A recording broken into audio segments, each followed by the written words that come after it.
எங்கள் கண்மொழியும் மீட்பெருமாயிருக்கின்ற எங்கள் நல்ல ஆண்டவரே, அடியனுடைய வாயின் வார்த்தைகளும் இந்த வழிபாட்டிற்கு வந்து அமர்ந்திருக்கின்ற அனைவருடைய உள்ளத்தின் தியானமும் உம்முடைய சமூகத்தில் எப்பொழுதுமே பிரீதியாய் காணப்படுவதாக. ஆமென். ஆண்டவரும் இரட்சகருமான இயேசு கிறிஸ்துவின் பரிசுத்த நாமத்திலே உங்கள் அனைவருக்கும் என்னுடைய அன்பின் வாழ்த்துக்களை, என்னுடைய தோத்திரத்தை நான் தெரிவித்துக் கொள்கின்றேன். தோத்திரமே சொல்ல மாட்டேறீங்களே.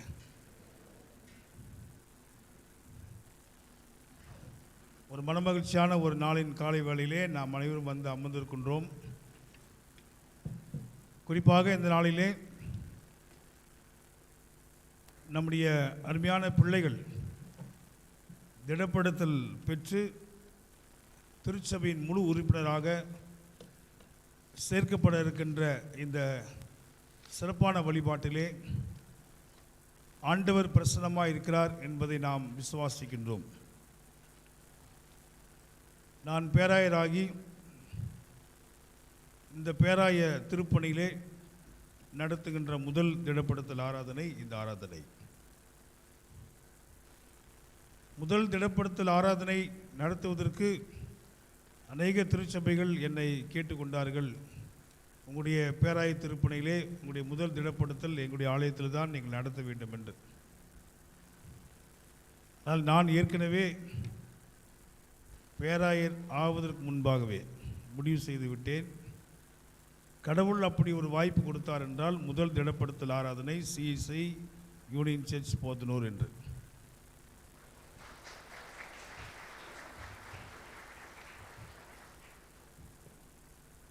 அதற்கு ஒரு காரணம் உண்டு. மிகுந்த எதிர்பார்ப்போடு இன்றைக்கு உங்கள் மத்தியிலே வந்து நான் நிற்கின்றேன். I have come with great expectation. திருச்சபை உடைய பெயர் ஐக்கிய திருச்சபை. எனவே அப்படிப்பட்ட ஒரு ஆசீர்வாதம் மிக விரைவிலே உருவாகும் என்ற எதிர்நோக்கோடு நான் உங்கள் மத்தியிலே நிற்கின்றேன். Not only great expectation but a great hope in God. கடவுளுக்குள்ளாக மிகப்பெரிய நம்பிக்கையோடு உங்களுக்கு முன்பாக நான் நிற்கின்றேன். பேராயர் அருட்பொழிவு முடிந்தவுடன் அன்று நடைபெற்ற வரவேற்பு நிகழ்விலே என்னுடைய பேராய பணியினுடைய 3 முத்தான நோக்கங்களை நான் அன்று சொன்னேன். அதை மீண்டும் இங்கே நினைவுபடுத்த விரும்புகின்றேன். 3 R. The first, reconciliation, and the second, reconstruction, and finally, thirdly, revival or reformation. இந்த 3ம் ஒருங்கிணைந்து திருப்பணியாற்ற வேண்டும் என்று அர்ப்பணிப்போடு இந்த மாபெரும் பொறுப்பை நான் ஏற்றிருக்கின்றேன். கடவுள் எனக்கு கிருபையாய் தந்திருக்கின்றார். இந்த பணிக்காலங்களிலே இந்த 3ம் நடைபெற வேண்டும்.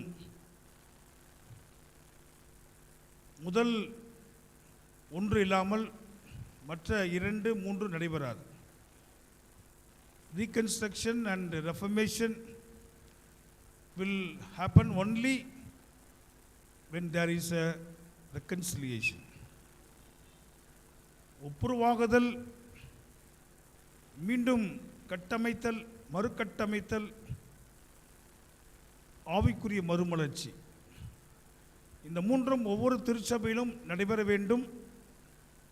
அதை நடைமுறைப்படுத்துகின்ற பணியிலே பேராயராகிய நான் இருக்க வேண்டும் என்று ஆண்டவருடைய சமூகத்திலே நான் ஒப்பு கொடுத்து வந்தேன். The first and foremost thing is reconciliation. And the reconciliation should begin within ourselves. நாம் எப்பொழுதுமே எந்த ஒரு மாற்றத்தையும் மற்றவர்களிடத்திலே தான் எதிர்பார்ப்போம் ஒழிய அது என்னிடத்திலிருந்து ஆரம்பிக்கப்பட வேண்டும் என்று நாம் எப்பொழுதும் சிந்திக்க மாட்டோம். எல்லாவற்றையும் நாம் இன்னொருவரிடத்திலிருந்து ஆரம்பித்து என்னிடத்தில் வர வேண்டும் என்று நான் நினைப்பேன் ஒழிய அது என்னிடத்திலிருந்து நான் ஆரம்பிக்க வேண்டும் என்ற எண்ணம் நமக்குள்ளாக வர வேண்டும். பாதிக்கப்பட்டவர்கள், பாதித்தவர்கள் என்று இரு சாரார் இருந்தாலும் கூட அநேகர் சொல்வார்கள் நாங்கள் பாதிக்கப்பட்டவர்கள் என்று, அநேகர் சொல்வார்கள் நாங்கள் தான் பாதிக்கப்பட்டவர்கள், அவர்கள் எங்களை இந்த பாதிப்புக்கு உள்ளாக்கினார்கள் என்று. ஆனால் ஆண்டவராகிய இயேசு கிறிஸ்துவை நீங்கள் பார்க்கின்ற பொழுது அவரால் பாதிக்கப்பட்டவர்கள் யாருமே கிடையாது. ஆனால் அவர் மிகப்பெரிய பாதிப்பை அநேகரால் அவர் பெற்றுக்கொண்டார். இருந்தாலும் கூட பொதுவாக ரெக்கன்சிலேஷன் எங்கே வர வேண்டும், ஒப்புரவாகுதல் எங்கே வேண்டும், யார் தப்பு பண்ணாங்களோ அவங்க தான் ஒப்புரவாக வேண்டும். இது உலக நீதி. திருமறை காட்டுகின்ற நீதி என்னவென்றால், இயேசு நமக்கு போதிக்கிற நீதி என்னவென்றால், நான் பாதிக்கப்பட்டவனாக இருந்தாலும் நான் முதலில் அந்த ஒப்புரவாகுதலை நான் செய்ய வேண்டும். பாவமே இல்லாத அவரை கடவுள் பாவமாக்கி அவரை சிலுவிலே அறைந்தார்கள். ஒருவேளை அவர் மேல் குற்றம் சாட்டினவர்கள், அவர் மேல் துப்பினவர்கள், அவர் மேல் கல்லெறிந்தவர்கள், அவரை கொலை செய்ய வகை தேடினவர்கள், பொய்யான குற்றச்சாட்டுகளை வைத்தவர்கள், இவர்களெல்லாம் சிலுவையில் அறையப்படவில்லை. மாறாக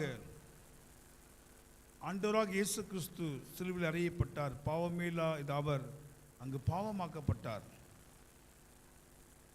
சிலுவையிலே இரு திருத்தாரையும் ஒன்றாக அவர் இணைத்தார் என்று வேதம் சொல்லுகிறது. அந்த ஒப்புரவாகுதலின் பணியை அவர் சிலுவையிலே முடித்திருக்கிறார். He has completed the ministry of reconciliation on the cross. Though Christ has completed, but the expectation of Christ is the church should continue the ministry of reconciliation. And that is the core message of the church.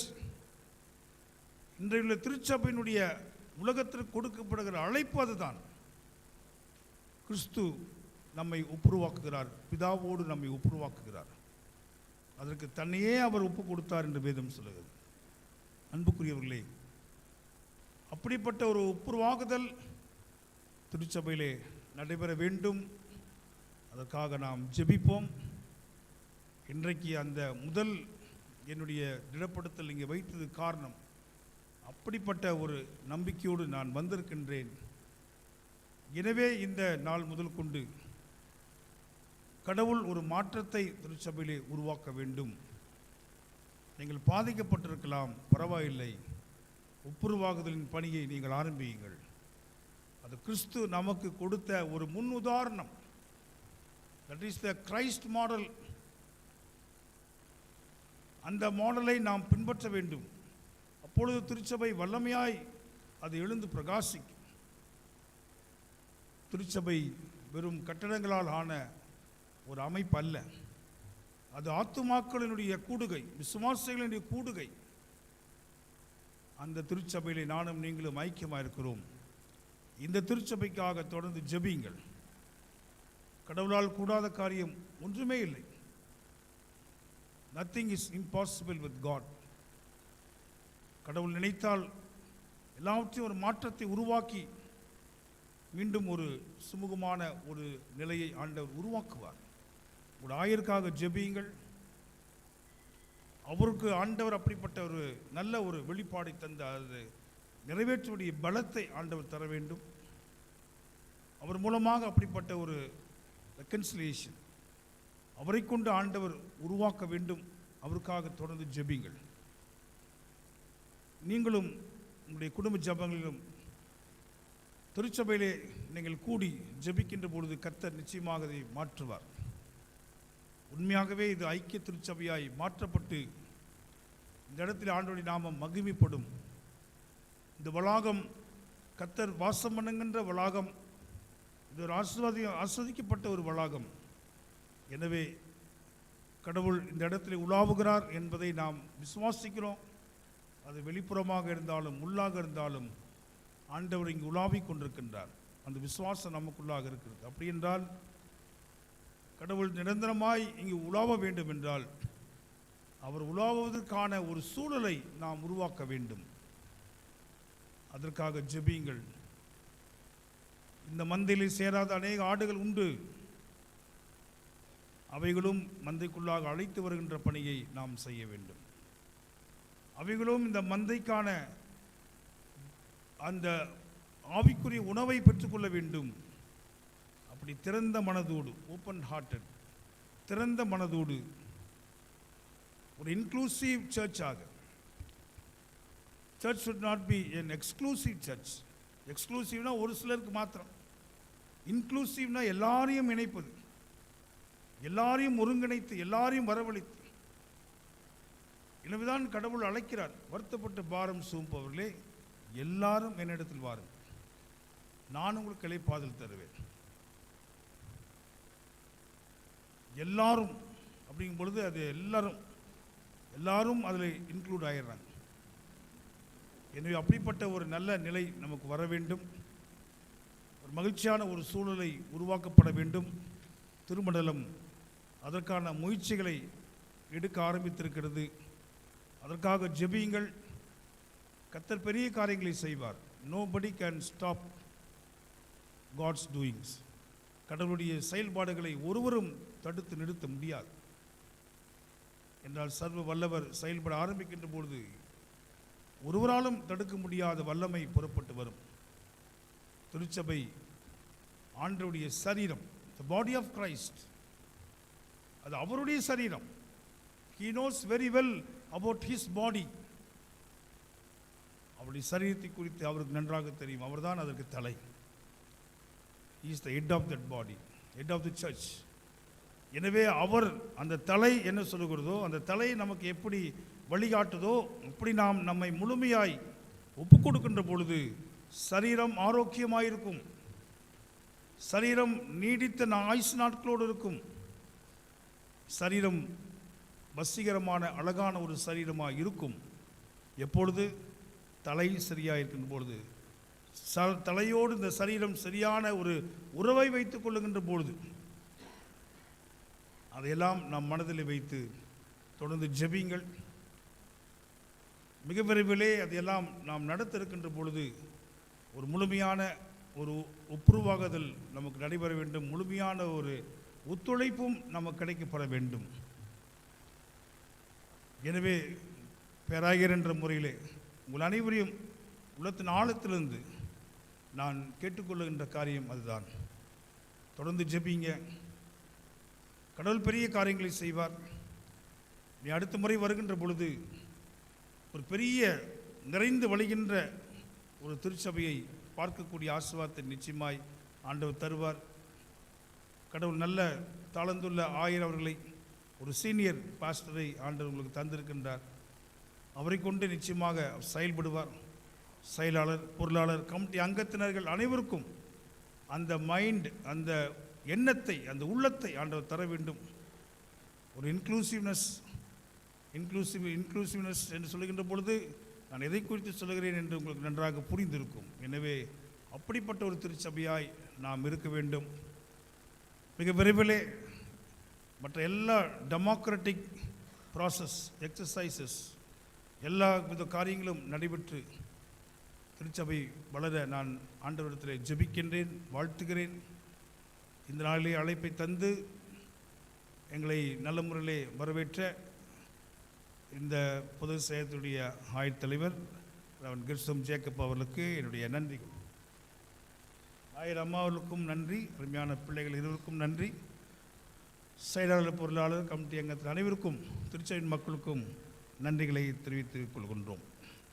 33 பேர் திடப்படுத்தல் பெற ஆயத்தப்பட்டு கொண்டிருக்கிறார்கள். அவர்கள் இன்றைக்கு முழு திருச்சபையின் உறுப்பினர்களாக இன்றைக்கு அவர்கள் இணைக்கப்பட இருக்கின்றார்கள். அவர்களுக்கு ஒரு புதிய ஒரு அந்தஸ்து, ஒரு ஸ்டேட்டஸ் இன்றைக்கு கொடுக்கப்படுகிறது. From today onwards they are the full members of this church. Not only this church, you are the full member of Church of South India. தென்னிந்திய திருச்சபை என்ற ஒரு மாபெரும் திருச்சபையினுடைய முழு உறுப்பினர்களாக நீங்கள் இன்றைக்கு இணைக்கப்பட இருக்கின்றீர்கள். தென்னிந்திய திருச்சபை உலகத்திலே இருக்கின்ற திருச்சபைகளிலே, ஐக்கிய திருச்சபைகளிலே மிகப்பெரிய திருச்சபை தென்னிந்திய திருச்சபை. 75 ஆண்டுகளை நிறைவு செய்திருக்கின்றது. ஒரு சாதாரணமான ஒரு திருச்சபையிலே நாம் ஐக்கியமாக இல்லை. நம்முடைய திருச்சபையினுடைய விசுவாச பயணத்தை நீங்கள் பின்னோக்கி பார்ப்பீர்கள் என்றால், கர்த்தர் நம்முடைய திருச்சபை கொண்டு மிகப்பெரிய மாற்றங்களை, மிகப்பெரிய எழுச்சியான காரியங்களை இந்த சமூகத்திற்கு அவர் செய்திருக்கின்றார். அது மருத்துவ பணியாக இருக்கட்டும், கல்வி பணியாக இருக்கட்டும், சமூக பணியாக இருக்கட்டும், அது ஆவிக்குரிய பணியாக இருக்கட்டும், எல்லா நிலைகளிலும் தென்னிந்திய திருச்சபை ஒரு பயனீர் திருச்சபையாக, ஒரு முன்னேற்றமுள்ள ஒரு திருச்சபையாக, இன்றைக்கு மிகப்பெரிய சாதனைகளை சாதித்திருக்கிற திருச்சபையாய் இந்த திருச்சபை இருக்கிறது என்பதை நாம் மறந்து போக வேண்டாம். ஒரு சில குறைகளை மாத்திரமே இன்றைக்கு நாம் பல்வேறு இடங்களிலே ஹைலைட் பண்ணுவதை நாங்கள் பார்க்கின்றோம். அதைவிட பாசிட்டிவான எத்தனையோ விதமான செய்திகள் இருக்கிறது பிரியமானவர்களே. இந்த திருச்சபை இல்லை என்றால் இன்றைக்கு கிராமங்களிலே வாழ்விழந்து சமூகத்தின் ஓரங்களிலே கிடந்த அநேகர் இன்றைக்கு அங்கே தான் இருந்திருப்பார்கள். இந்த திருச்சபை வந்ததினால்தான் ஓரங்களிலே இருந்தவர்கள் இன்றைக்கு மையத்துக்கு வந்திருக்கின்றார்கள். The people who lived in the periphery of the society became the center of the society. இன்றைக்கு அந்த மையத்திற்குள்ளாக வந்ததற்கு பெரிய ஒரு காரியத்தை இந்த திருச்சபை செய்திருக்கிறது. We should be proud to be the member of Church of South India. தென்னிந்திய திருச்சபையினுடைய உறுப்பினராக இருப்பதற்கு நானும் நீங்களும் பெருமைப்பட வேண்டும். என்றால் இன்னும் கிராமங்களிலே நம்பிக்கையின் செய்தியை தந்து ஒரு நம்பிக்கையின் ஸ்தலமாக திருச்சபைகள் விளங்கி கொண்டிருக்கிறதை நாம் மறந்து போக வேண்டாம். அப்படிப்பட்ட ஒரு ரிச் கல்ச்சர், ஒரு நல்ல ஒரு கலாச்சாரம் நிறைந்த திருச்சபையிலே நீங்கள் இணைக்கப்பட இருக்கின்றீர்கள். உங்களுடைய பொறுப்பும் இனிமேல் அதிகமாக போகிறது. இதுவரை நீங்கள் சண்டே ஸ்கூலில் இருந்திருக்கலாம், ஒரு கோயிலில் இருந்திருக்கலாம், வந்து நீங்கள் இந்த சபையில் அமர்ந்து ஆராதித்துட்டு போயிருக்கலாம். ஆனால் இனி ஒரு ஃபுல் மெம்பர் என்று சொல்லுகின்ற பொழுது உங்களுக்கு அநேக பொறுப்புகளை ஆண்டவர் தர இருக்கின்றார். அதற்கு நீங்கள் you should be ready to accept that responsibilities in the church. என்ன பொறுப்பு தருவார் தெரியாது. ஆனால் எந்த பொறுப்புகள் தந்தாலும் கடவுளுக்கு பயந்து அதை நீங்கள் செய்ய உங்களை அன்போடு அழைக்கின்றேன். குறிப்பாக எல்லாரும், ஒரு சிலரை தவிர எல்லாரும் இளைஞர்களாக இருக்கின்றீர்கள். இந்த இளைய பருவத்திலே கடவுளுக்கென்று இனி வருகின்ற காலங்களே வல்லமையாய் இளைஞர்களை இணைத்து நீங்கள் ஊழியம் செய்வதற்கு உங்களை அன்போடு கூட அழைக்கின்றேன். அது மாத்திரமல்ல, திருச்சபையின் மிக உன்னதமான சாக்கிரமந்து திருப்பந்தி திருவிருந்திலே நீங்கள் பங்கு பெற இருக்கின்றீர்கள். முதலாக அதை குறித்து ஆயிரவர்கள் உங்களிடத்திலே சிறப்பான முறையிலே போதித்திருப்பார்கள் என்று நான் நினைக்கின்றேன். இந்த திருவிருந்திலே பங்கு பெறுகின்ற பொழுது நாம் கிடைக்கப்பெறுகின்ற ஆசீர்வாதங்கள், இந்த திருவிருந்திலே நாம் பங்கு பெறுகின்ற பொழுது நாம் இந்த உலகத்திற்கு சொல்லுகின்ற செய்தி என்ன? ஒவ்வொரு முறையும் திருவிருந்தில் எடுக்கின்ற பொழுது ஒரு முக்கியமான ஒரு அறிக்கை நாம் செய்கிறோம். கடவுளே, உம்முடைய மரணத்தை நாங்கள் அறிக்கையிடுகின்றோம், உம்முடைய உயிர்த்தெழுதலை நாங்கள் விசுவாசிக்கிறோம், நீர் திரும்பி வருகிறீர் என்பதை நாங்கள் காத்திருக்கிறோம். இந்த மூன்றையும் நாம் சொல்லுகிறோம். அவருடைய மரணத்தை நாம் இந்த இடத்துல அறிக்கையிடுகின்றோம். கர்த்தர் எனக்காக மரித்தார். அதற்கு அடையாளம் என்ன? என்னுடைய கைகளே கொடுக்கப்பட்டுள்ள அப்பமும் திராட்சரசமும். இந்த அப்பம் ஆண்டவர் எனக்காக மரித்து, எனக்காக என்னுடைய பாவத்திற்காக அவர் தம்முடைய சரீரத்தையே ஒப்பு கொடுத்தார் என்பதற்கான அடையாளம் என்னுடைய கையிலே கொடுக்கப்படுகின்ற அப்பம். திராட்சரசம் என்னுடைய பாவத்தை கழுவுவதற்காக கல்வாரியிலே கடவுள் எனக்காக சிந்தி அவருடைய பரிசுத்த ரத்தம். இந்த இரண்டும் எனக்காக கொடுக்கப்படுகிறது. இது உங்களுக்காக கொடுக்கப்பட்டது ஆண்டு சொன்னார். அவர் அப்பத்தை எடுத்து ஸ்தோத்திரம் பண்ணி அதை பிட்டு சீஷலுக்கு கொடுத்து, இது உங்களுக்காக கொடுக்கப்படுகிற என்னுடைய சரீரம். இங்கே அமர்ந்திருக்கின்ற எல்லா அருமையான வாலிப பிள்ளைகளுக்காக ஆண்டவர் உங்களுக்காக கொடுத்த அந்த சரீரத்தை நீங்கள் பெற்றுக்கொள்ள இருக்கின்றீர்கள். That belongs to you. அது உங்களுடையது, அது உங்களுக்காக ஆனது.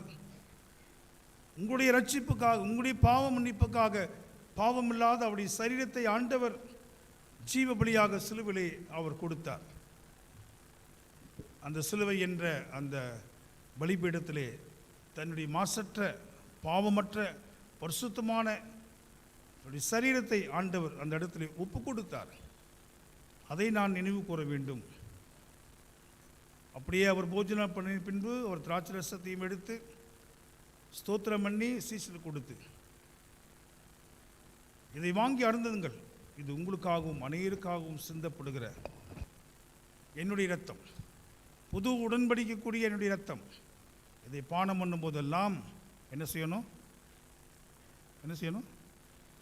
என்னை நினைவு கூறும்படி இதை செய்யுங்கள். So it's act of remembrance. What to remember? ஆண்டவருடைய தியாகத்தை, ஆண்டவர் எனக்காக மரித்தார், என்னுடையக்காக தன்னுடைய சரீரத்தை பிட்டு கொடுத்த ஆண்டவர், இரத்தத்தை சிந்திய ஆண்டவர் எனக்காக மரித்தார் என்பதை அந்த மோமெண்ட் எப்பொழுது நீங்கள் முன்னாடி போய் முழங்காலில் முடக்கிறீர்களோ அப்பொழுது நீங்கள் மகிழ்ச்சியோடு நினைவு வேண்டும், நன்றியோடு நினைவு வேண்டும். With thanksgiving and with same time with the joy, you have to receive the elements. And when you receive the elements, you have to remember that Christ died for me. Christ died for my sin. என்னுடைய பாவத்திற்காக கிறிஸ்து மரித்தார், எனக்காக ஒருவர் மரித்தார். நன்றி ஆண்டவரே. Eucharist என்று கூறுவார்கள் லாட்டினில், யூகாரிஸ்ட் அப்படி என்றால் நன்றி செலுத்துதல், நற்கருணை, நன்றி செலுத்துதல்.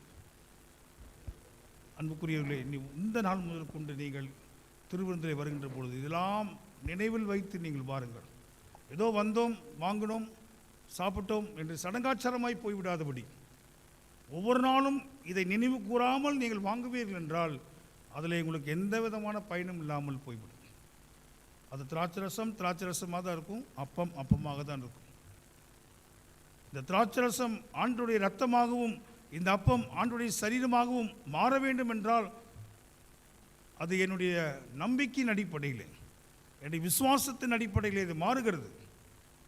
உண்மையாகவே பயபக்தியோடு அதை வாங்கி நான் அருந்துகின்ற பொழுது, அதை உண்ணுகின்ற பொழுது கர்த்தர் எனக்குள்ளாக வாசம் பண்ணுவதை நான் உணர்ந்து கொள்கின்றேன். அப்படிப்பட்ட பயபக்தியோடு நீங்கள் வரும் காலங்களிலே இந்த திருப்பந்திலே பங்கு பெற அன்போடு கூட உங்களை நான் அழைக்கின்றேன். அப்படி நீங்கள் வாங்குகின்ற பொழுது என்ன நடக்கும்? ஏதாவது ஒரு மிகப்பெரிய ஒரு மேஜிக், ஒரு சேஞ்ச் வந்துடுமா? இன்றைக்கு பேராயர் உங்களுடைய கைகளை உங்களுடைய தலையிலே கையை வைத்து ஜெபிக்கின்ற பொழுது ஏதாவது ஒரு சேஞ்ச் நடக்குமா என்ற ஒரு எதிர்பார்ப்போடு அமர்ந்திருக்கிறீர்கள். Definitely there will be a change in your life. உண்மையாகவே ஒரு மாற்றம் உங்களுக்குள்ளாக வரும். ஆண்டவருடைய திருப்பந்திலே நாம் உண்மையோடு கலந்து கொள்கின்ற பொழுது நம்முடைய வாழ்க்கையிலே அநேக மாற்றங்களை நாம் காண முடியும். ஒரு ஆலயத்திலே நான் ஆயராக இருந்த பொழுது ஒருவர் வருவார், அமருவார், திடப்படுத்தல் திருவிருந்து ஆரம்பிக்கின்ற பொழுது எழுந்து போய்விடுவார். இதை நான் கவனித்து கொண்டே இருந்த பொழுது ஒரு நாள் கேட்டேன், ஐயா நீங்கள் ஆலயத்திற்கு நேரமாய் வருகிறீர்கள், முதல் பெஞ்சில் வந்து அமர்கிறீர்கள், நல்லா பாடுகிறீர்கள், ரொம்ப அட்டென்டிவாக இருக்கிறீங்க, ஆனால் அந்த திருவிருந்து பார்ட் வரும்போது நீங்கள் எழுந்து போய் விடுகிறீர்கள், என்ன காரணம்? நீங்கள் திடப்படத்தில் எடுக்கவில்லையான்னு கேட்டேன். ஐயா நான் திடப்படத்தில் எடுத்திருக்கிறேன், ஆனால் நான் திருவிருந்தில் கலந்து கொள்வதில்லைன்னார். ஏன் என்று கேட்டேன். அப்பொழுது அவர் சொன்னார், நான் ஒரு பழக்கத்திற்கு அடிமையாக இருக்கிறேன், ஒரு குடி பழக்கத்திற்கு நான் அடிமையாக இருக்கிறேன், அதிலிருந்து என்னால் வெளியே வர முடியல. எப்போ அதிலிருந்து நான் வெளியே வருகிறேனோ அப்பொழுது நான் திருவிருந்துக்கு வரேன். எப்போ ஆண்டவர் எனக்கு விடுதலை தருகிறாரோ அன்றைக்கு நான் திருவிருந்துக்கு வருகிறேன், அதுவரை நான் வரமாட்டேன் ஐயா என்றார். அவரை நான் வெஸ்ட்ரிக்கு அழைத்து சென்று அமர வைத்து அவர் சொன்னேன், ஐயா விடுதலை பெற வேண்டும் என்ற வாஞ்சை உங்களுக்குள்ளாக இருக்கிறது. எனவே என்னுடைய அட்வைஸ், என்னுடைய அறிவுரை என்னவென்றால், நீங்கள் திருவிருந்திலே பங்கு பெறுங்கள். நீங்கள் திருவிருந்திலே எப்பொழுது பங்கு பெற ஆரம்பிக்கின்றீர்களோ அப்பொழுதே நீங்கள் நினைக்கின்ற அந்த விடுதலை உங்களுக்குள்ளாக வரும். நீங்கள் திருவிருந்திலே பங்கு பெறுகின்ற பொழுது, அந்த பங்கு பெற்று விட்டு வெளியே செல்கின்ற பொழுது, அந்த பாவத்தை நீங்கள் செய்கின்ற பொழுது நீங்கள் பெற்ற அந்த திருவிருந்து உங்களோடு பேசும், உங்களோடு பேசும். எனவே அந்த மாற்றம் வர வேண்டும் என்றால் நீங்கள் கண்டிப்பாக திருவிருந்திலே பங்கு பெற வேண்டும் ஐயான். அடுத்த திருவிருந்திலே அவர் வந்து முழங்கால் பட்டு அவர் திருவிருந்திலே பங்கு பெற்றார். ஒரு 2 மாதங்கள் 3 மாதங்கள் கழித்து அவர் சொன்னார், ஐயா அன்றைக்கு நீங்கள் சொன்னது மிகவும் மிகவும் உண்மை. இந்த திருவிருந்திலே நான் பங்கு பெறும் பொழுது எனக்குள்ளாக ஒரு பயம், எனக்குள்ளாக ஒரு நடுக்கம். ஆண்டவரே, நான் தகுதி இல்லாதவன், நான் பாவி ஆண்டவரே. ஆனாலும் பாவியான எனக்காக தானே இந்த சரீரத்தையும் இந்த ரத்தத்தையும் நீங்கள் தந்தீங்க. இதுக்கு மேலேயும் நான் எப்படி ஆண்டவரே பாவம் செய்ய முடியும்? நீர் சிந்திய ரத்தம் எனக்குள்ளாக இருக்கிறது. மாதம் அது மாதத்திற்கு இருமுறை நான் அந்த இரத்தத்தை நான் பானம் பண்ணுகிறேன் அல்லவா? அந்த சரீரத்தை நான் உட்கொள்கிறேன் அல்லவா? இனி எப்படி நான் பாவம் செய்வது என்று குடிப்பழக்கத்திலிருந்து நான் கொஞ்சம் கொஞ்சமாய் நான் வெளியே வந்தேன் என்று அவர் சொன்னார். அது ஒரு சாட்சி இல்லவல்லா? திருவிருந்து என்பது ஒரு சடங்கு அல்ல, அது ஒரு transformative act and transformative elements. எனக்குள்ளாக ஒரு மாற்றத்தை உருவாக்குகின்ற ஒரு காரியம்தான், ஒரு நிகழ்வு தான் திருவிருந்து என்பதை நாம் மறந்து போகவே வேண்டாம். நிச்சயமாய் உங்களுக்குள்ளாக ஒரு மாற்றம் வரும். உங்களுடைய வாழ்க்கையிலே நிச்சயமாய் நீங்கள் திருப்பந்திலே பங்கு பெறுவதன் மூலமாக உங்களுடைய ஆவிக்குரிய வாழ்விலே இன்னும் நீங்கள் பலப்படுவீர்கள், விசுவாசத்திலே பலப்படுவீர்கள். எனவே எப்பொழுதும் பயபக்தியோடு அந்த திருப்பந்திலே பங்கு பெறுங்க. பழைய காலங்களிலே எல்லாம் நாம் பார்த்திருக்கிறோம், உபவாசத்தோடு வருவார்கள், இப்பொழுது வருகிறார்கள்.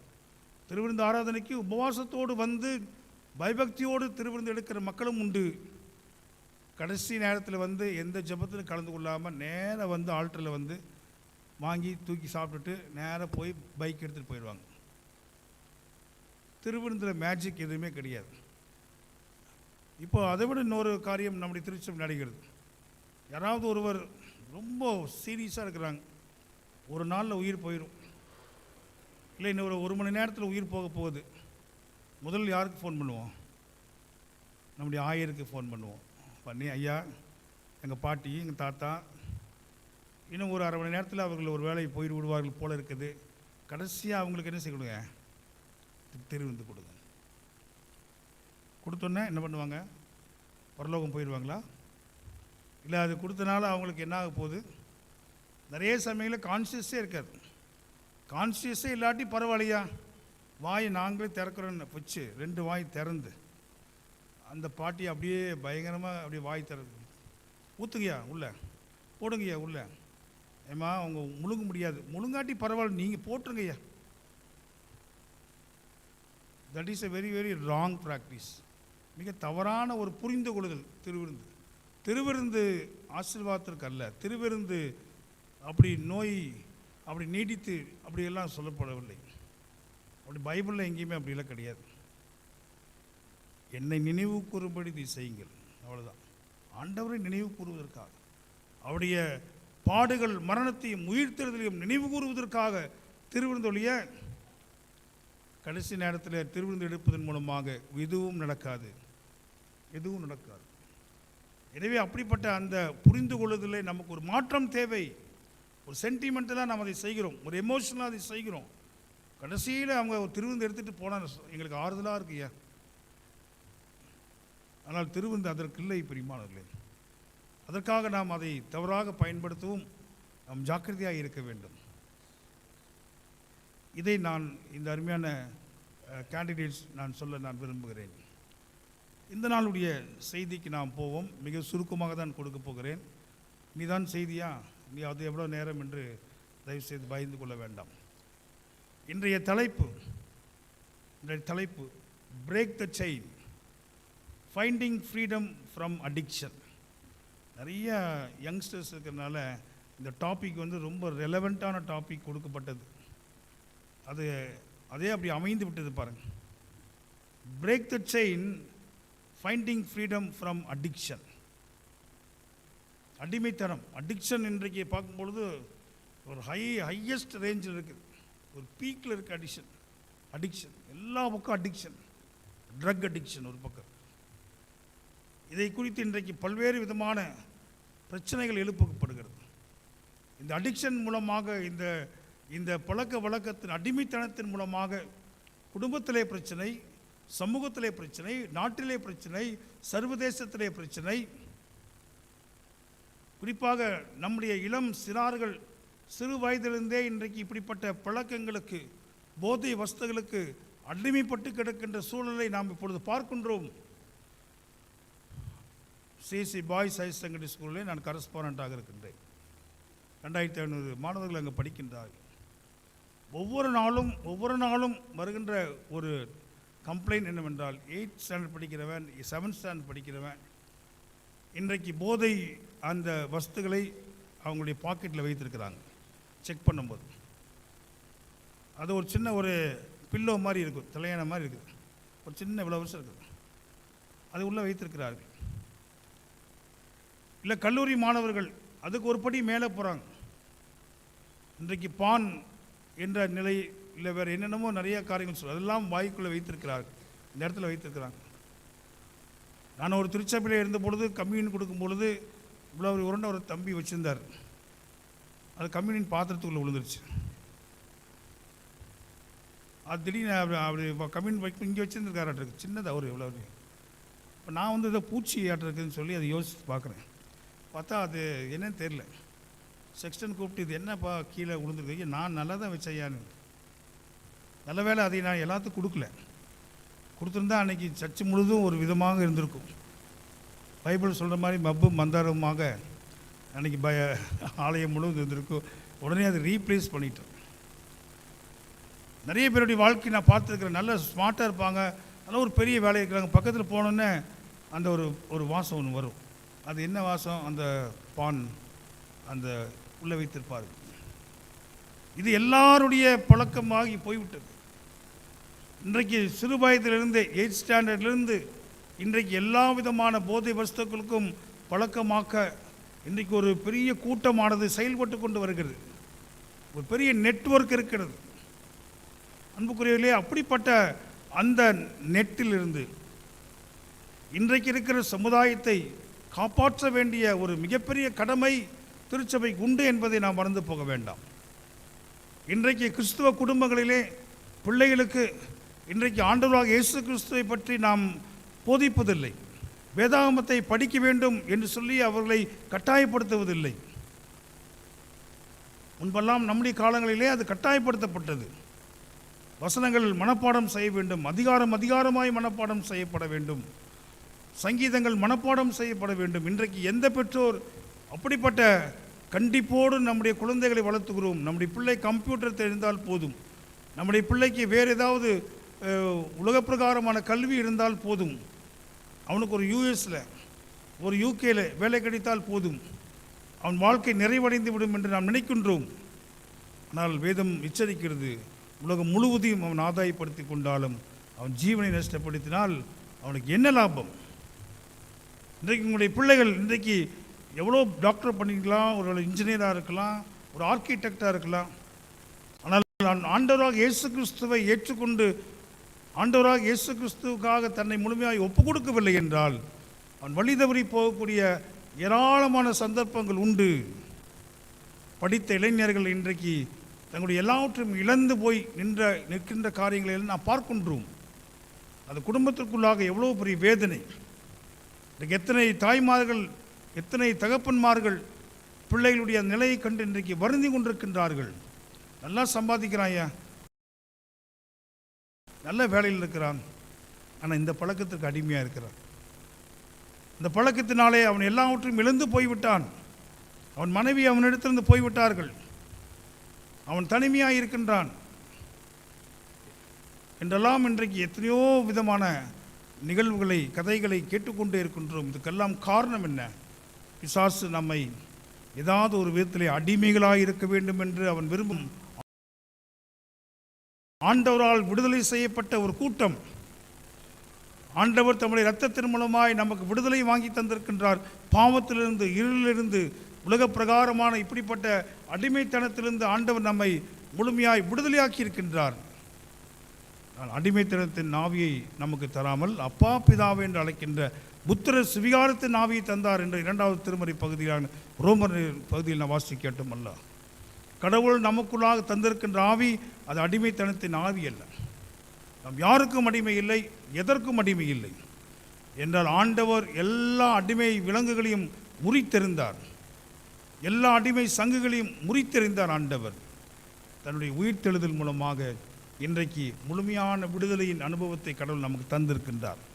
பொழுது அனுபவத்தை நாம் பெற்றுக்கொள்ள ஆண்டவர் நம்மை அழைக்கின்றார். பிரியமானவர்களே, 1 கொரிந்தியர் 6ஆம் அதிகாரம் 12ஆம் வசனத்திலே, ஆகிலும் நான் ஒன்றுக்கும் அடிமைப்பட மாட்டேன் என்று பவுல் சொல்கிறார். கடைசியில் நான் எதற்கும் அடிமைப்பட மாட்டேன் என்றால் நான் கிறிஸ்துவுக்கு அடிமை. யாரெல்லாம் கிறிஸ்துவுக்கு அடிமையாக இருக்கின்றார்களோ அவர்கள் உலகத்திற்கு சுதந்திரவாளிகளாக இருக்கின்றார்கள். நான் ஆண்டவருக்கு அடிமை. இன்றைக்கு நானும் நீங்களும் எதற்கு அடிமையாக இருக்கின்றோம்? ஒருவேளை அடிமை என்று சொல்லுகின்ற பொழுது, அடிக்ஷன் என்று சொல்லுகின்ற பொழுது, ஒரு சிகரெட் குடிப்பது அல்லது ஒரு பான் போடுவது அல்லது மதுபானங்களை, அது மாத்திரமல்ல.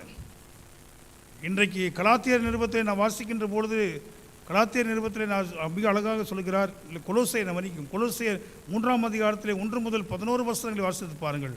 நாம் கோபத்திற்கு அடிமையாக இருக்கிறோம், நாம் பொறாமைக்கு அடிமையாக இருக்கின்றோம், நாம் பெருமைக்கு அடிமையாக இருக்கின்றோம், நாம் பிரிவினை வாதத்தினுடைய ஆவிக்கு இன்றைக்கு அடிமையாக இருக்கின்றோம். என்னுடைய குணாதிசயங்களும் கூட என்னை அடிமைப்படுத்தல், மை ஆட்டிடியூட்ஸ், அது என்னை அடிமைப்படுத்துகிறது. கிறிஸ்துவில் இருந்த சிந்தை நமக்குள்ளாக இருக்கும் என்றால் இவை எல்லாம் தூக்கி எறிந்துவிட்டு ஒதுக்கி வைத்துவிட்டு ஆண்டவருடைய அன்பு எனக்குள்ளாக வருகின்ற பொழுது இந்த அடிமைத்தனத்திலிருந்து நான் வெளியே வருகிறேன். என்னை ஆண்டவர் ஒரு முழுமையான விடுதலையின் வாழ்வை எனக்கு தர அவர் ஆயத்தமாக இருக்கின்றார். அதை நாம் பெற்றுக்கொள்ள ஆயத்தமாக இருக்கிறோமா? 3ஆம் திருமறை பகுதியாய் வாசி கேட்ட மார்க் 5ஆம் அதிகாரத்திலே எல்லாருக்கும் தெரிந்த ஒரு நிகழ்வு தான். ஆண்டவராக இயேசு கிறிஸ்து அவர் கெனசரேத்து அந்த கடல் பகுதியிலே அவர் நடந்து போகின்ற பொழுது ஒரு மனிதன் அங்கு வந்து அவரை சந்திக்கிறார். அந்த மனிதன் எங்கிருந்து வந்தார்? ஆலயத்திலிருந்து வந்தாரா? கல்லறையிலிருந்து வருகிறார். கல்லறையிலிருந்து அவன் ஓடி வருகிறான். ஓடி வந்து ஆண்டவரை பார்க்கிறான். அவன் எப்படிப்பட்ட நிலையில் இருந்தான் என்பதை குறித்து, எப்படிப்பட்ட அடிமைத்தனத்தில் இருந்தான் என்பதை குறித்து அங்கே நாம் வாசிக்கின்றோம். மார்க் 5ஆம் அதிகாரத்திலே நாம் அதை மிக அழகாக சொல்லுகிறார். அவருடைய அவர் படவிலிருந்து இறங்கினவுடன் அசுத்த ஆவியுள்ள ஒரு மனிதன் பிரேத கல்லறையிலிருந்து அவருக்கு எதிராக வந்தான். அவன் குடியிருப்பு கல்லறையிலே இருந்தது. அவனை சங்கிலினாலும் கட்ட ஒருவனாலும் கூடாதிருந்தது. அவன் அநேக தரம் விலங்குகளினாலும் சங்கிலியினாலும் கட்டப்பட்டிருந்தும் சங்கிகளை முறித்து விலங்குகளை தகர்த்து போடுவான். அவனை அடக்க ஒருவனாலும் கூடாதிருந்தது. அப்படிப்பட்ட ஒரு மிக மிக மோசமான நிலையில் இருந்த ஒரு மனிதன் அங்கு ஆண்டவரை வந்து சந்திப்பதை நாம் பார்க்கிறோம். என்ஸ்லேவ்மெண்ட் என்பது மிக கொடூரமான ஒரு காரியம். இன்றைக்கும் நாகூர் போன்ற இடங்களெல்லாம் பார்க்கின்றோம். இப்படிப்பட்ட மனிதர்களை சங்கிலினாலே கட்டி வைத்திருப்பதை பார்க்கிறோம். ஒரு விலங்கை போல கட்டி வைத்திருக்கிறார். ஆனால் இந்த மனிதனோ அப்படிப்பட்ட எந்த விலங்குகளும் சங்கிலியினாலும் கட்ட முடியாத அளவுக்கு பிசாசானவன் அவனை தன்னுடைய ஆட்சிக்குள்ளாக வைத்திருக்கிறார். தன்னுடைய அந்த பாதுகாப்புக்குள்ளாக பிசாசானவன் வைத்திருக்கின்றான். ஒருவராலும் அவனை விடுதலை செய்யவே முடியவில்லை. ஆனால் இயேசு அந்த இடத்துல செல்கின்றார். எங்கெல்லாம் அடிமைத்தனம் இருக்கிறதோ அங்கு கடவுள் தேடி செல்கிறார். இந்த இந்தியாவிலே 5000 ஆண்டுகளுக்கு முன்பாக இன்றைக்கு கோடிக்கணக்கான மக்கள் அடிமைத்தனத்திலே இருந்தார்கள். ஜாதியின் அடிப்படையிலே, மொழியின் அடிப்படையிலே, இன்னும் இனத்தின் அடிப்படையிலே பல ஏற்றத்தாழ்வுகள் இருந்தது. அப்படிப்பட்ட அடிமைத்தனத்தில் இருந்த மக்களுக்கு இயேசுவின் நாமம் தேடி வந்த காரணத்தினால் இன்றைக்கு நானும் நீங்களும் அந்த அடிமை சங்கிலிகளெல்லாம் முறித்தெடுது இன்றைக்கு சமூகத்திலே நாம் உயர்ந்திருக்கிற காரணம் ஆண்டவர் என்னை தேடி வந்தார், உங்களை தேடி வந்தார். அருமையான திடப்படுத்தல் பெறுகின்ற அன்பு சகோதரிகளே, சகோதரர்களே, கடவுள் உங்களை தேடி வருவார். இன்றைக்கி வந்திருக்கிறார். இன்றைக்கு நீங்கள் இது பெற்றுக்கொள்வதனுடைய அடையாளம் என்னென்ன?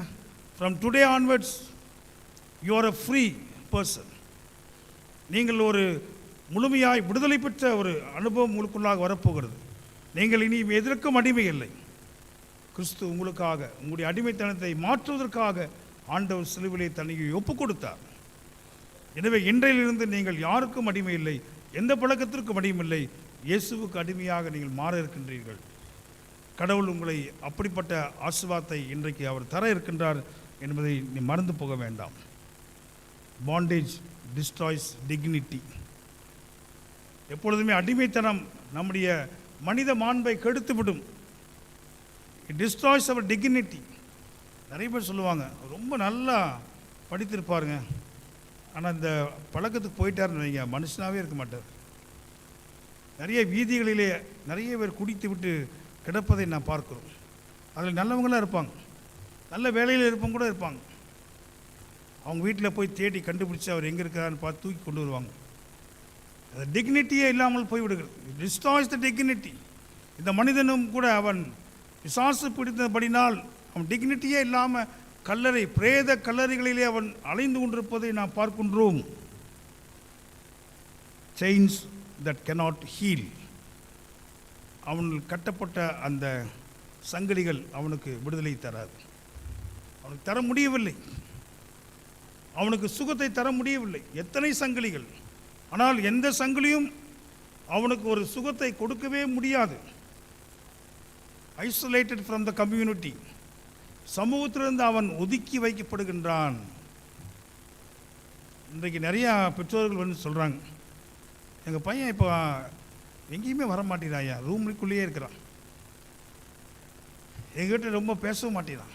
இப்போலாம் முதல் மாதிரி எங்கள் பையன் எங்ககிட்ட பேசுறதில்லை. முதல் மாதிரி சிரித்து எல்லாத்துக்கூடையும் வந்து அவன் ஒரு சோசியலைசேஷன் கிடையாது. அவன் தனிமையை விரும்புகிறான். அன்புக்குரியவர்களே, பாவம் மனிதனை தனிமைப்படுத்தும். So parents should be very much careful. தங்களையே அவர்கள் தனிமைப்படுத்திக் கொள்கிறார் என்றால் அதை நீங்கள் கவனத்தில் கொள்ள வேண்டும். ஏன் தனிமைப்படுத்திக் கொள்கிறார்கள்? தனிமையிலே நடைபெறுவது என்ன? இதெல்லாம் நாம் பார்ப்பதற்கு நேரம் இல்லாதனால்தான் எல்லாம் முடிந்து கடைசியிலே தெரிய வருகின்ற பொழுது நாம் உடைந்து போய் விடுகின்றோம். we have to watch. ஒவ்வொரு நாளும் நாம் கவனிக்க வேண்டும். பாவம் மனிதனை தனிமைப்படுத்தும். அந்த தனிமை அவனுடைய வாழ்க்கையை அழித்துவிடும். இங்கேயும் இந்த மனிதன் அவன் சமூகத்துக்குள்ளாக வாழவில்லை, மாறாக பிரேத கல்லறைகளிலே அவன் வாழ்கின்ற ஒரு மோசமான நிலையை அவன் பார்க்கிறதை நாம் பார்க்கிறோம். கடவுள் அந்த இடத்துல செய்கின்ற ஒரு காரியம் பாருங்கள். 6வது வசனம். அவன் இயேசுவை தூரத்திலே கண்டபோது ஓடி வந்து அவனை பணிந்து கொண்டு, இயேசுவே, உன்னதமான தேவனுடைய குமாரனை, எனக்கும் உமக்கும் என்ன? என்னை வேதனைப்படுத்தாதபடிக்கு தேவன் பேரில் உமக்கு ஆணை என்று மிகுந்த சத்தமிட்டு சொன்னான். ஏனில் அவர் அவனை நோக்கி, அசுத்தாவியே, இந்த மனுஷனை விட்டு புறப்பட்டு போ என்று சொன்னார். Come out of the man. வெளியே வா கூப்பிட்றார் ஆண்டவர். அடிமைத்தனத்தில் இருக்கின்றவரை ஆண்டவர் சந்தித்து அந்த அடிமைத்தனத்தில் இருக்கின்ற அந்த ஆவியை ஆண்டவர் அங்கே வெளியே வா என்று சொல்வதை பார்க்கிறோம். So freedom through Christ authority. கடவுள் அதிகாரப்பூர்வமாக இங்கே சொல்லுகிறார், you have to submit to the authority of God so that you can live a free life, the life of freedom. ஆண்டவருடைய அதிகாரத்துக்குள்ளாக என்னை நான் ஒப்புக் கொடுக்கின்ற பொழுது ஆண்டவர் தம்முடைய வல்லமையின் மூலமாய் என்னை விடுதலையாக்குகிறார். இன்றைக்கு நம்முடைய வாழ்விலும் கூட நாம் எதற்கு அடிமையாக இருக்கிறோம்? எல்லா அத்தாரிட்டிக்கும் மேலான அத்தாரிட்டி யார்? கடவுள் தான். அவருக்கு மேலே அத்தாரிட்டியே கிடையாது. எல்லா வல்லமைக்கும் மேலான வல்லமை அவருடைய வல்லமை. அந்த அத்தாரிட்டிக்கு என்னை நான் ஒப்புக் கொடுக்கின்ற பொழுது நான் விடுதலையாக்கப்படுகின்றேன். உலகத்தில் எத்தனையோ அத்தாரிட்டி இருக்குது. மனிதன் சொல்ல, எனக்கு அது தெரியும், இது தெரியும், அந்த அத்தாரிட்டி தெரியும், இந்த அத்தாரிட்டி தெரியும். யார் தெரியுமா? ஒரு சபையில் என்னை ஒருத்தர் சென்று கேட்டார், எனக்கு அவர் தெரியும், இவர் தெரியும், உனக்கு யார் தெரியினார்? எனக்கு ஒரே ஒருத்தர் தான் தெரியும் சொன்னேன். அவர் ஆண்டவராக இயேசு கிறிஸ்து. வேறு யாரும் எனக்கு தெரியாது. எனக்கு அவர் மாத்திரம்தான் தெரியும். ஏனென்றால் எத்தனை பேர் தெரிந்தாலும் அவர் உங்களுக்கு தெரியவில்லை என்றால் உங்களுடைய வாழ்க்கையில் நீங்கள் அடிமையின் வாழ்வு தான் வாழ முடியும். அனுதினமும் பல்வேறு விதங்களில் அடிமைப்பட்டு கிடக்கிற நாம் அவருடைய அந்த அதிகாரத்திற்கு நம்மை ஒப்புக் கொடுக்க ஆண்டவர் நம்மை அழைக்கிறார். Christ conference bondage. அவங்க ஒரு கான்ஃபரன்டேஷன் நடக்குது. அங்கே ஒரு மிகப்பெரிய ஒரு என்ன மோதல் நடக்குதுன்னு வைங்களேன். கிறிஸ்து அந்த அடிமைத்தனத்தோடு அங்கே போராடுகின்றார். இன்றைக்கி நம்முடைய வாழ்விலும் கிறிஸ்து எனக்குள்ளாக வருகும் பொழுது அவர் நமக்காக அந்த அடிமைத்தனத்திலிருந்து போராடி நமக்கு விடுதலை வாங்கி தருகின்ற ஆண்டவராக இருக்கின்றார். ஏனென்றால் He is a compassionate God. எத்தனையோ பேர் அங்கே போயிருப்பாங்க, வந்திருப்பாங்க, யாருமே இந்த மனிதனை அவர் சந்திக்கவும் இல்லை, அவங்ககிட்ட பேசவும் இல்லை. ஆனால் கடவுள் அவர் இரக்கம் உள்ளவர், மனதுருக்கம் உள்ளவர். இந்த மனிதனை பார்த்தவுடன் அவருடைய மனதுருகி அவனிடத்திலே சென்று அவனுக்கு இன்றைக்கு ஒரு விடுதலை தர வேண்டும் என்பதற்காக அந்த இடத்துல அவர் போகிறார். கடவுள் எப்பொழுதும் ஒரு இடத்துக்கு போகிறார்னா அந்த இடத்துல நோக்கம் உண்டு. Today God is in our midst with the purpose, with the aim. He wants to fulfill His will today. அவருடைய சித்தத்தை இன்றைக்கு நிறைவேற்ற ஆண்டவர் நம்மத்திலே இருக்கிறார். நாம் அவருக்கு அவருடைய சித்தத்திற்கு ஒப்பு கொடுப்போமா? ஒப்பு கொடுங்கள். குறிப்பாக திடப்படுத்தல் பிறகு நீங்கள் அவருடைய சித்தத்திற்கு ஒப்பு கொடுங்க. ஆண்டவரே, இன்றைக்கு இந்த நேரத்தில் நீங்கள் அழைத்து வந்து திடப்படுத்தல் கொடுக்குறீங்க. உங்களுடைய சித்தம் என்ன எங்களுடைய வாழ்க்கையிலே? உங்களுடைய சித்தத்திற்கு ஒப்பு கொடுக்குற ஆண்டவரே, ஒப்பு கொடுத்து விட்டு பின்பாக இதை நாம் இந்த திடப்படுத்தலை பெறுகின்ற பொழுது நம்முடைய வாழ்க்கையிலே ஆசீர்வாதம் உண்டு. அப்படி ஆண்டவர் சந்தித்தவுடன் நம்முடைய வாழ்க்கையில் ஏற்பட்ட மாற்றம், அது மிக முக்கியமான மாற்றம். பாருங்கள், அந்த இடத்துல நீங்கள் பார்க்கின்ற பொழுது 15வது வசனத்துக்கு நாம் போயிடலாம். இயேசுவின் இடத்தில் வந்து லேகியனாகி பிசாசுகள் பிரதித்திரமாக இயேசுவின் இடத்தில் வந்து லேகியனாகி பிசாசுகள் பிடித்திருந்தவன் வஸ்திரம் தரித்து உட்கார்ந்து புத்தி தெளிந்திருக்கிறதை கண்டு பயந்தார்கள். Great transformation. அவன் விடுதலையாக்கப்பட்டவுடன், அடிமைத்தனத்திலிருந்து விடுதலையாக்கப்பட்டவுடன் அவன் வாழ்க்கையிலே ஏற்பட்ட மாற்றம் என்ன? Sitting there clothed and in his right mind. நாங்கள் ரைட் மண்டே. இன்னொரு ஆங்கிலத்தினுடைய translation, when he came to himself என்று ஒரு டிரான்ஸ்லேஷன். அவன் தன்னிடத்தில் திரும்பி வந்த பொழுது அவன் எப்படி பாடினான்? ஆண்டுடைய பாதத்திலே அமர்ந்து, ஒருவராலும் கட்டுப்படுத்த முடியாத அலைந்து கொண்டிருந்த ஒரு மிருகம் போல் அலைந்து கொண்ட ஒரு மனிதன் ஆண்டுடைய பாதத்திலே அமைதியாய் அமர்ந்திருப்பதை மக்கள் காண்கிறார்கள்.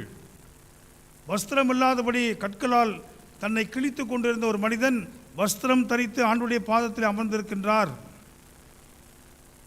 புத்தி இல்லாதபடி பிசாசினால் பிடித்து புத்தி பேதலித்திருந்த ஒரு மனிதன் புத்தி தெளிந்து அமர்ந்திருக்கின்றான்.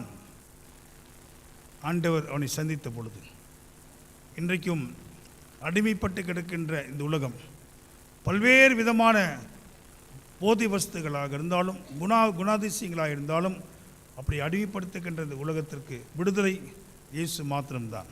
இயேசு மாத்திரம்தான். அதை எடுத்து செல்லுகின்ற பணி நாம் செய்வோமா? ஆராதிக்கின்ற மக்கள் ஏராளமாய் உண்டு, விடுதலையாக்கப்படுகின்ற மக்கள் மிகவும் மிகவும் கம்மி பிரிமானவர்களே. நாம் ஆராதிப்போம். நம்முடைய ஆராதனையுடைய முக்கிய நோக்கம் விடுதலை. நான் ஆராதித்து போகின்ற பொழுது நான் விடுதலை பெற வேண்டும். நிறைய பேர் சொல்கிறாங்க விடுதலையோடு ஆராதிப்போம்னா என்ன அர்த்தம்? கைத்தட்டி கையெல்லாம் உயர்த்தி, அது விடுதலையோடு ஆராதனை இல்லை. பாவத்திலிருந்து விடுதலை பெற்ற ஆராதனை, அதுதான் உண்மையான ஆராதனை.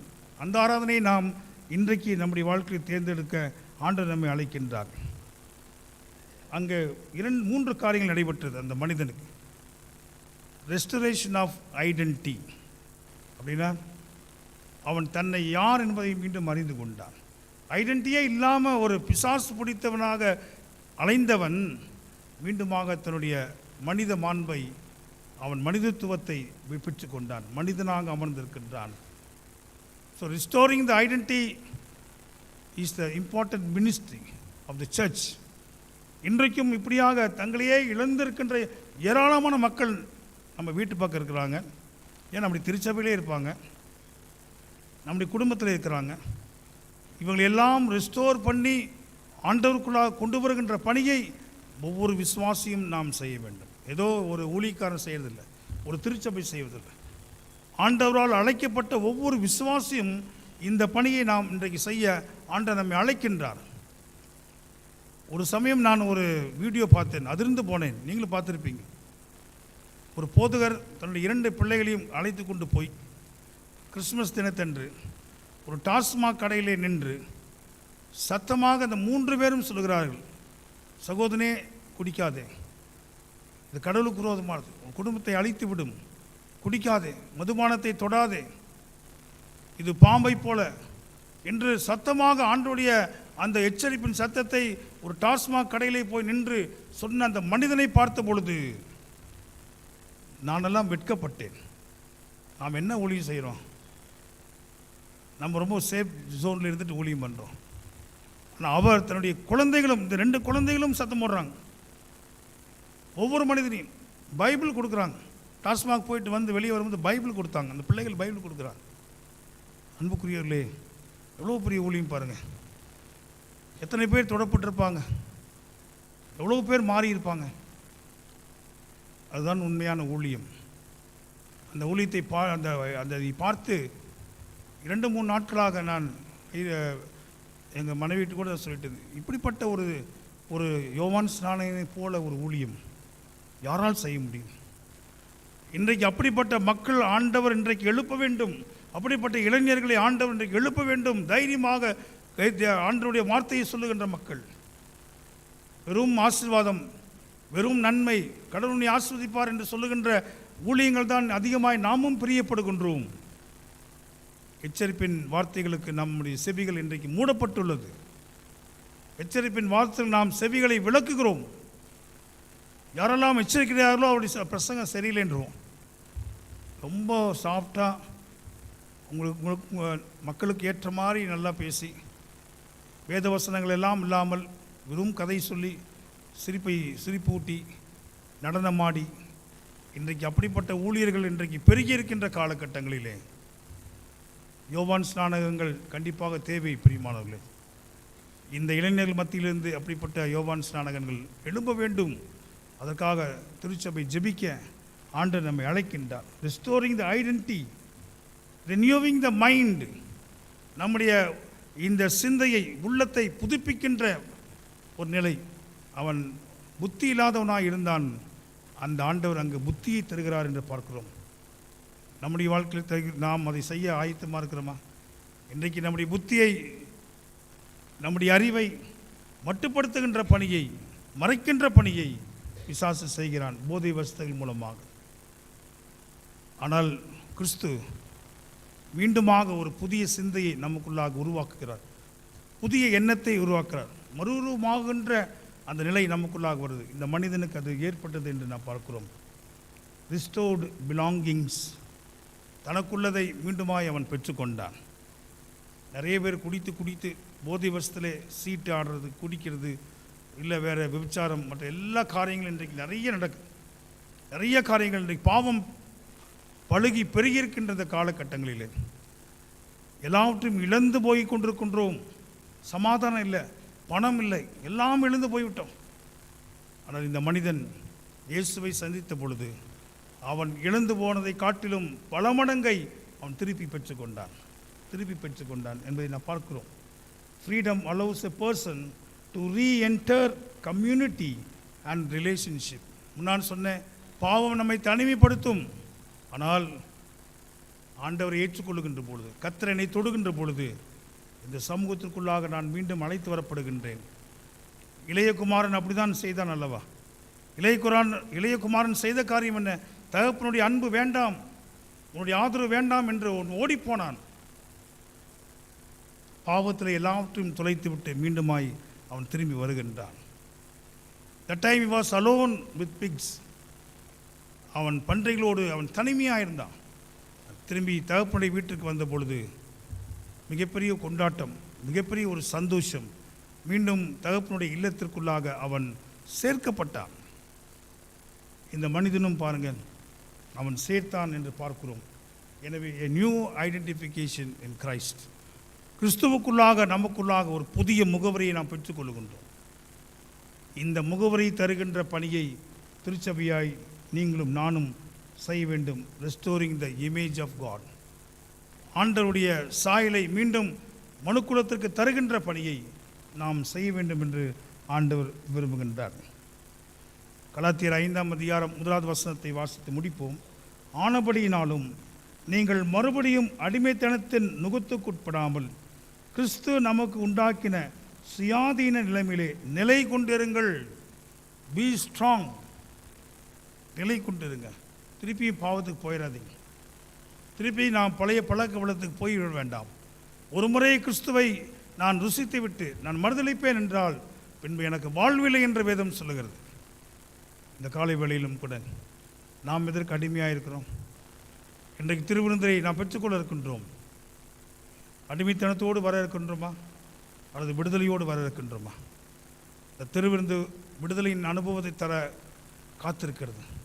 எப்பேற்பட்ட அடிமைத்தனமாக இருந்தாலும் இன்றைக்கு நீங்கள் ஜெபம் பண்ணுங்க.